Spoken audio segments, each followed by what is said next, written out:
Hey guys, it's Ted Bogert. Welcome back to the TED Show. You know how much I love our talented musical guests. And today we have somebody who definitely fits that description. We have Laurent, I'm going to say it, ready?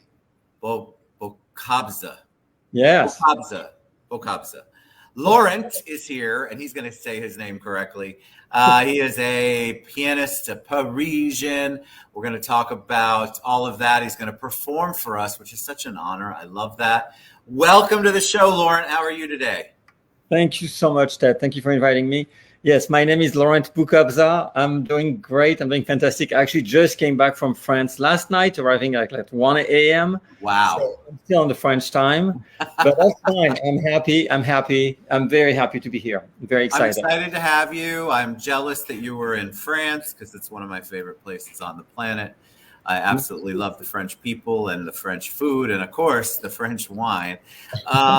So tell us a little bit about you before we got on here and went live. I told you that they love origin story. They want to know about you. So give us the background on you. Okay, so I'm going to give you a very cute story because I think that's the cutest of them all, maybe. When I started piano in the Paris Conservatoire, when we start music in France, we have to do 2 years of solfège, which is the theory. And then at that moment, after these 2 years, we choose an instrument. And then you're signed up for an instrument. That's the way it works. And that goes up to you enter the Paris Conservatory. So it's not based on age, it's based on merit and talent. So that's a lot of hard work. Yeah. And you can be kicked out of the whole process too if you're not good enough or you're not working hard enough and so on. So anyway, I was doing my 2 years of solfège. And then the director of the conservatory, the principal, if you want to call it this, come to the room and he says, I have a question. Who wants to do piano? And everybody raised their hand, and I was 10 and a half at that time. And actually, no, sorry, my mistake correcting this. I was a little before 10 because I'm born in August and that was in June. So come, and he's like, I cannot take everybody. So this is what I'm going to do. I'm going to show you different instruments. And if you have questions, raise your hand. And I was what you call a compulsive hand raiser. Like anytime I could talk and raise my hand, I would be the first one to do this. I love it. Comes the story of a violist teacher, viola, comes in and start playing something. And I'm starting to formulate a question that would be an interesting question. And at that moment, one kid asked the question right before me. And I was like, don't even have time to ask the question. And then the director said, oh, that's a great question. You signed up for viola. And I was like, I'm not opening my mouth the whole time. I wanted to do piano. There's no way to find I wanted to do another instrument. So anyway, we go through all the instruments, and at the end, half of the class has been rerouted to other instruments than piano. And then, of course, half of the class still wants to do piano. So he says, I'm going to have to take only the people who have piano at their house. That's how competitive it is. The reason being also, it's free. Conservatories in France are entirely free. Maybe it's like $50 a year or $100 a year. So so I keep my hands raised. And he says, Laurent, I don't think you have a piano at your house. And I was like, oh, yes, I do. And he says, okay, so I'm signing you up. But I didn't. Wow, you did that just because you wanted to play. You had a passion. You believed you had a passion. I wanted to play piano because I heard a gorgeous piece that's called Picture at an Exhibition that was written by Ravel. It's not rewritten, it's called transcription. The exact word is just transcription by Ravel. And I loved it. And I said, I want to be able to do this on the piano. Little did I know at that time, the piece was written for piano originally. Ravel made it famous. So I heard the made it famous version when the original was for piano. I didn't know any of this, but I was attracted to that piece like crazy, like a magnet, like that moment of epiphany. Yeah. So I wanted to do piano to be able to play that piece one day. That's all. That's the thing I had in mind, which is one of the hardest pieces of the repertoire, just to put that out there. So that means that thinking of this would give me at least 10 years of practice before I could actually play it. But I did not know that either. You're 10 years old. What do you know about life? What do you know? You don't know anything then. Yeah, you're just like, whatever, I want to do it, I'm going to do it. And so anyway, I didn't have a piano. So comes when the conservatory starts, usually beginning of October, end of September, and I'm, of course, registered for piano. And at that time, I don't go to the piano class because I don't remember I made all that ordeal about this, and my parents have no clue I made it because they don't contact my parents either. And then by mid-November, the piano teacher called my parents and, "Are you the parents of Laurent Boukobza?" And he says, "Yeah." And they said, my parents, I think it was my mom, said yes. And said, "Well, he's been registered for piano. As you know, there's a long waiting list. So if he doesn't show up at the next lesson, we're just going to kick him out, because at that point, there's no reason to keep that kid has not showed up for 6 consecutive lessons. If he doesn't want to show up, that's fine." And my mom was like, blown away. She was like, "Really?" She looks at me, says, "Laurent, what have you done?" And she told me that I looked like, oh shit, I did something. But she was super happy because she always wanted to be a concert pianist herself. Oh. Never had a chance when she was 10, 12. She was removed from the piano, so never had a chance to do anything with piano. So she was blown away, just went so strong on being a pianist. And so by December 24th, midnight, I was not going to say the year because nobody could figure out all that was then, I received my first upright piano that I still have. Wow. Very cool. That was my first gift. So that's when I started piano. But the question is, what did I do between November 15th to December 24th? Yeah, what did you do? My mom, who liked piano, as I said, drew on a piece of paper black and white keys and showed me where was middle C, where was the notes that you see. That I could read. No way. But she drew it, and I was learning the first 6 lessons of my pieces on a piece of paper. And only when I went to the conservatory taking my piano lesson, I could actually push on the keys and hear what it sounded like. Beautiful. But you see all that? I think I'm fascinated by piano. I took lessons as a kid, but teeny tiny elementary lessons. I think it's just one of the most beautiful sounding instruments in the world. But it's one thing to take conservatory. Did you know that you still wanted to do it as an adult after 10, after you've been doing it for so long? Did you go, "God, Mom and Dad, I have no desire to do this. I want to do something else"? Or did you just keep going the entire time and never look back? Well, it's a great question. And because a lot of parents go through that ordeal, because I'm a piano teacher also, and they go through that ordeal of how to deal with teenagers who wants to stop or how do you continue and so on. So what happens, 10 and a half, I'm starting piano. Apparently, based on the results, I was extremely gifted because every year I was doing 2 examinations. So I was going from my first year, I finished in 3rd year, my 3rd year in 5th year, my 5th year in 7th year, and so on. Wow. So basically in 3 years, I was at 7th year of piano. In 4 years, I was on 9th year of piano, and there's 12 max. So, and it's true, at 6 years, I ended up with the gold medal from the conservatory that's right below the Paris Conservatory to enter in it. After 6 years of piano, which I have never really heard of that. Usually it's at least 8. You really are gifted. Yes. The thing is, I didn't want to do piano at all. I was doing piano an hour before the lesson, an hour after the lesson, and then none during the whole week. Please don't say that to everybody. Anybody. Didn't say it out loud. No, nobody heard that. So when I turned 15, 16, actually, because that was right before I turned 16, I went to my first summer camp.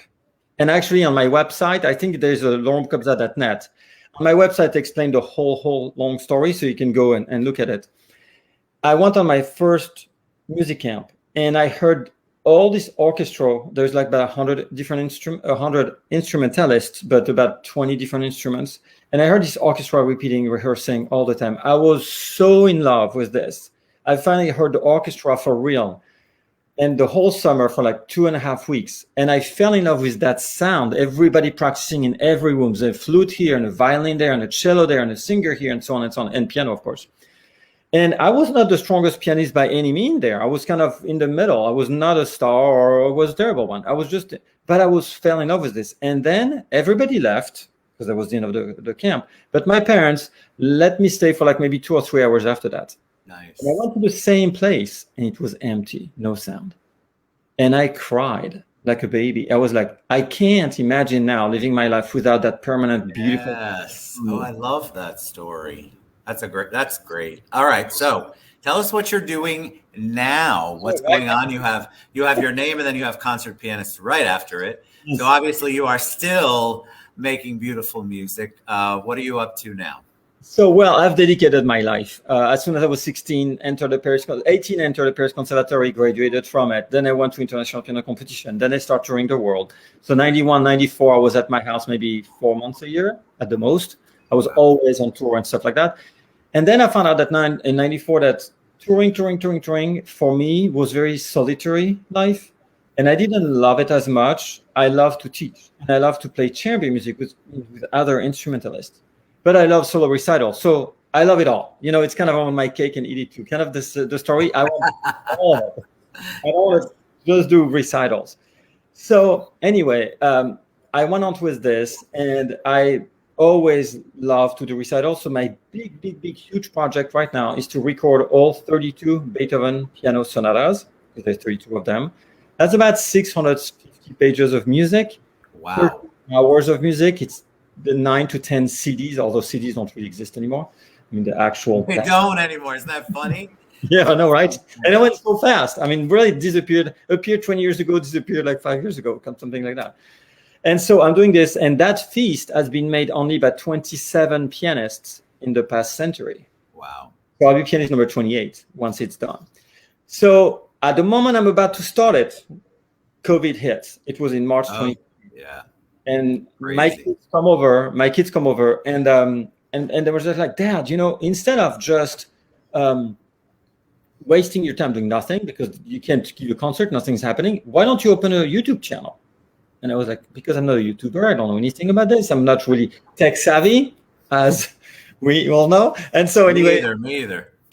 So I was like, okay, how does that work? And so they put me into it, and then I have now my YouTube channel, which is my name, Laurent Boukobza, Pianist. And so I have more than 2,000 subscribers, so I'm happy. And what I did on that channel is to take every movement of each sonatas, explain them for like 5 to 10 minutes. Like, what do you want to listen to in this? So cool. Because I remember you talked last time.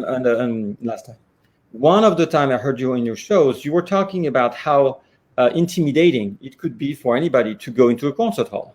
Yes, I feel like people, because they don't necessarily understand the music, it's not mainstream, that they feel like they'll be judged, or they feel like, I don't know this, so I don't want everyone else to think I'm ignorant. It can be very intimidating for people. And I totally understand where you come from, and I agree with you. That's why in that channel, I say, listen to these 6 minutes. They're going to guide you. Start from the very, very first one, because you start from number 24. I consider that all of what I said on number 1, 2, 3, 4, 5, and so on is now something is your language, is your musical language. So of course you're going to enter in 24 years. You don't start mathematics in 12th grade. You start in first grade or even before. Yes. It's kind of the story. So I'm trying to help people to say, hey, when I play the Beethoven sonatas, these are the things you can pay attention to, you know. And I agree with you. Classical music can be intimidating, but I always say it's a moment of non-distraction. I think we're in a world that is filled with noise all over the place, nonstop. We have all the social media, which I love. It's not the point. I'm not criticizing anything. I'm just saying this is the world we're living in. We have all our works. Everything is on the computer. We spend so much time in front of screen and all that stuff. And at that moment, when you go to classical music, you need a moment of silence. Yes. Meditation, concentration, and communion with everybody around you. And that's why I'm trying to you see how I linked that to the concert? Great. I love that. I think you're right. I think educating people helps them appreciate, or helps them learn to appreciate the music more. And I love that your YouTube channel, which we'll have to run that promo somewhere, does that, because I think more people would go to concerts if they kind of had a little bit of knowledge beforehand. It's just like opera or ballet or any of the arts. You become intimidated because you don't understand it. And what they don't understand is that you don't have to understand it all. You can still go and appreciate it and learn as you go to more concerts. All right, so tell us about the piano concert, and I'm going to let you say those 4 words right there. So it's Aux Clairs de Lune. So the song... I can never sound that pretty when I say it. I'm sure you can. But Aux Clairs de Lune, it comes from actually a little joke, which is Aux Clairs de la Lune, which is a song. Aux Clairs de la Lune, mon ami Pierrot, da da da da da, and so on. So that's the song. And they made a pun with it because the Moonlight Sonata from Beethoven that I'm going to play there is called Moonlight, which is Clair de Lune in French. But I'm also going to play Clair de Lune from Debussy, which is actually titled Clair de Lune. And I think in English you say Clair de Lune, by the way. I don't think you say Moonlight for the Debussy. No, I think we do say Clair de Lune. Exactly. So in fact, because there's two Clair de Lune, they put it in plural with O with an X, which means plural, Clair with an S, which is plural, Aux Clairs de Lune. So they made a pun with this. And we try to customize the concert for everyone to enjoy. Yes. It's Chopin to start with, second ballad from Chopin. And then we're going to have the Clair de Lune, the Clair de Lune, the Moonlight from Beethoven. Then the Clair de Lune, you see, I myself get wrong this one. The Clair de Lune from Debussy, and then the Appassionata from Beethoven, because that's a great, immense sonata that breaks all the rules with the previous ones. And so you can go to my YouTube channel, explain all of this, how it breaks the rules, and learn the rules first, and then understand how it broke the rules. Of course, you can listen to it and enjoy without all the explanation. But it's something that I think it helps. I think it adds to the experience. Exactly. For there to be at least a little explanation, so that when you are listening to it, you have the words of you in their heads. And so you're going to perform, which somebody just asked me, is he going to perform? And he is. So tell us what you're going to perform, and I'm going to take myself off, and I know you have to take the microphone off. I want to say one little things before that is that please reserve your ticket ASAP, because as far as I've learned today, there's only 15 tickets left, and we cannot accommodate one more ticket. We will give all of that information at the end, again, just to be safe. Okay. But yes, I want you all to go out. I want you to see the concert, but I want you to hear Laurent perform. So I'm going to take myself off. You do what you have to do. Okay. Here we go. Okay, great. So for you guys, I'm going to lower the camera a little bit, because as you can see, there's a piano behind me. I want you to see my hands. And if ever you wonder what is that, what is this? Like that picture is actually me performing a recital. And somebody just drew it, and that's amazing. It's a lot of beautiful images. So I'm going to lower a little bit the camera. I'm going to play a little bit for you. I'm going to make it a teaser, because I want you to come to the concert and say, oh, I heard it, I want to go. Of the Clair de Lune from Debussy. That's how I'm going to start with. Beautiful. Okay, so I'm going to stop in the middle, but please don't be mad at me. Just come to the concert to hear the whole thing, okay? Got you. Laurent. Yes, let's do it. Let's do it. That's it.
Oh my God. So, can you hear me?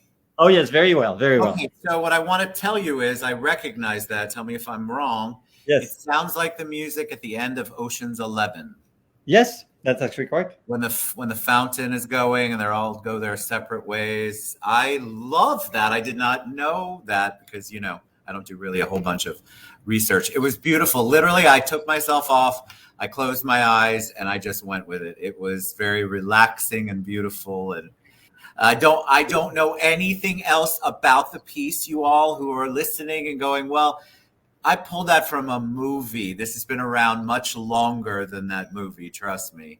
And it was played absolutely beautifully. All right, so tell them how they can get tickets, the last remaining tickets. What's Yes. the best way for them to find you and get to the concert? Okay, so to find the tickets, it's organized by FABCO, which is the French American Business Council of Orlando. So I'm sure if you type FABCO Laurent Boukobza, I know I found the link instantly to FABCO, FABCO of Orlando. The dress code, because that's pretty important, is a cocktail attire, so you don't need to come. And it's on this Sunday, because I never said the date. I should just realize that. It's this Sunday, October 24th at 5:30 p.m. Beautiful. And it's going to be an hour-long concert, but there's going to be a champagne, as we call champagne in French. Champagne, yes. Yeah, champagne. And that's champagne is included in the price too. So, and after champagne, you can actually talk with me. So we can have a little chat around a glass of champagne because we're trying to make a French soiree. So we're trying to make that. Oui. Exactly. There you go. So the location of the concert is, I'm a Steinway artist. That I can explain if people want to know what that means. But I'm a Steinway artist. I'm going to play in actually the Steinway Galleria. Steinway is the best brand of piano in the world, hands down. And so I'm going to play in the Steinway Galleria, which is located on Florida 436, sorry, that's Samarin, at 520, 436. It's the Suite 1140. It's in Altamonte Spring. And so I think people can find that pretty easily, but Fabco provides all the information. If you go So Google Fabco, when I post, I'll put it in the comments. I'll look it up and put it in the comments. You're amazing, my friend. I want you guys to go out. Look how beautiful that was, relaxing. If you took a minute to listen, check it out. Go Google Fabco. I'll put the link again in the comments. Laurent, I want you to come back anytime. Relaxing, entertaining. I could listen to your accent all day long. Oh, thank you.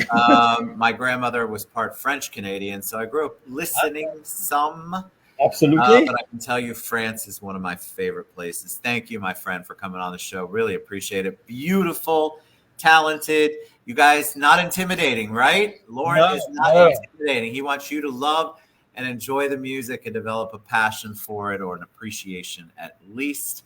Thank you, Laurent. Thank you so much, Ted. Thank you so much. Get out on Sunday, 5:30. Yes. Look at the link below. Register. Go. We'll see you soon. Bye, everybody. Thank you very much. Bye-bye, Ted. Thank you again. Thanks.